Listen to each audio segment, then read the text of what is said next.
दुर्ग छत्तीसगढ़ में अवैध अप्रवासियों बिना सूचना के रह रहे किराएदारों की चेकिंग अभियान की शुरुआत हुई।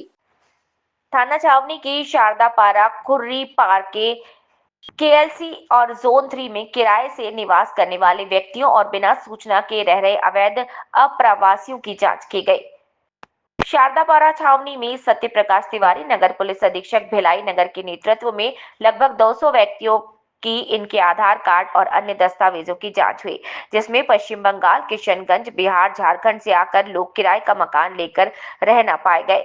जांच के उपरांत 70 व्यक्तियों के फिंगरप्रिंट लगाए गए।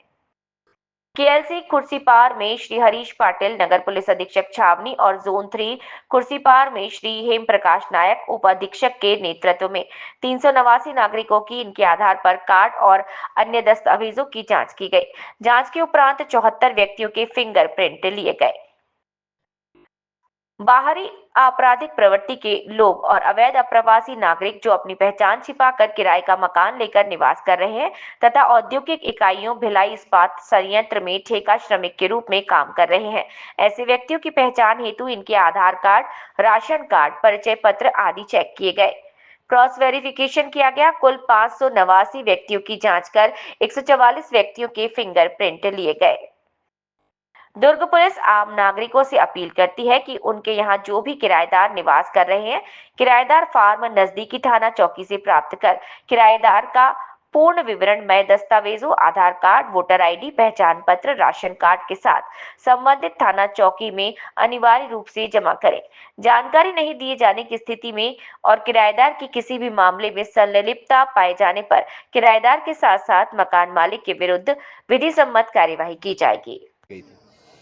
ये अभी पूरे जो बीएसपी के अंतर्गत जो ठेका श्रमिक है, जो लगभग 27,000 के आसपास के जो वर्कर हैं वहाँ पे काम करते हैं, जो देश की विभिन्न जगहों से आए हुए रहते हैं, और साथ ही जो एंसिलरी है बीएसपी की, उसमें जो वर्कर हैं जो उन सबकी वेरिफिकेशन के लिए एक ड्राइव चलाया जाएगा ताकि उनका एक डेटाबेस तैयार हो, क्योंकि ये लोग अलग अलग देश के अलग अलग हिस्सों से यहाँ पे आए रहते हैं। इनके बारे में कोई रिकॉर्ड संधारित नहीं हो पा रहा है और हो सकता है इसमें कई क्रिमिनल हो जो दूसरे स्टेट में क्राइम करके आया हो और कोई जो इंटरनल सिक्योरिटी के लिए एक प्रॉब्लम भी कर सकता है। तो यही सब उद्देश्यों को देखते हुए एसएसपी सर के नेतृत्व में ये निर्णय लिया गया था कि इन सब का डेटाबेस तैयार किया जाए। तो आज इसी के संबंध में सभी जो है आईआर डिपार्टमेंट जो है बीएसपी के और साथ ही उनके साथ जो ठेकेदार जो समूह है उन सभी के साथ एक मीटिंग हुई है। मीटिंग में सभी को बताया गया है कि उनके यहाँ जो भी ठेका श्रमिक वो रखते हैं वो उनका सबका वेरिफिकेशन कराना अनिवार्य है। और इसी दौरान इनको ये भी बताया गया है कि कोई भी अगर इस बात चूक करते हैं तो इसमें जिम्मेदारी तय भी की जाएगी। सर, चूंकि किसी को नौकरी देने से पहले ये आधार कार्ड अपने पास जमा करवाते हैं, तो वो आधार कार्ड ओरिजिनल है या डुप्लीकेट है, इस पर किस प्रकार से विशेष ध्यान दिया जाएगा? आधार कार्ड के लिए ये सब्जेक्ट आया था कि उनका हम क्योंकि आधार कार्ड के आधार पे ही गेट पास हम लोग जारी करते हैं, तो हमारे द्वारा बताया गया है कि आधार कार्ड का वेरिफिकेशन करना भी बहुत आसान है। वो एम आधार एक मोबाइल ऐप होता है, उसके आधार पे स्कैन करके तत्काल ये जाना जा सकता है कि कोई आधार कार्ड जो फेक है या ओरिजिनल है।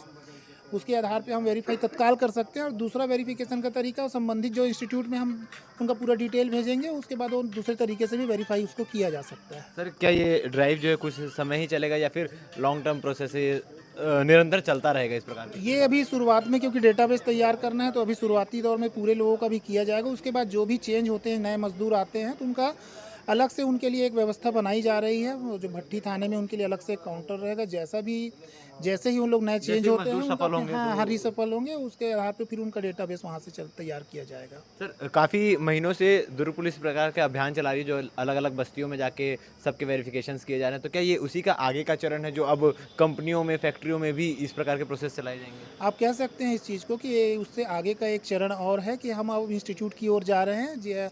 जो भी ऑर्गेनाइजेशन ऐसे हैं जहाँ पे बहुत सारे बाहर के लोग हैं जो आते हैं, उनका हम वेरीफाई कराना अब ज़रूरी भी है और इंटरनल सिक्योरिटी के लिए, जैसे मैंने पहले बताया, बहुत आवश्यक भी है। सर, आखिरी सवाल रहेगा कि किस प्रकार से इसमें उम्मीदें हैं कि जो अब दूसरे राज्य में आपराधिक गतिविधियों में शामिल हुए लोग हैं वो इसमें पाए जा सकते हैं या सामने आ सकते हैं?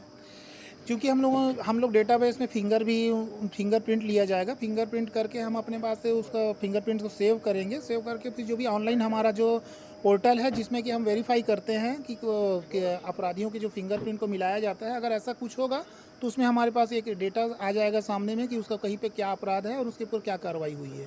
सर क्या ऐसा करने से जो बीएसपी में घटनाएं घटती है, जो चोरी की घटनाएं हो या कोई अन्य घटनाएं हो, तो इस पर काबू या नियंत्रण पाया जा सकता है?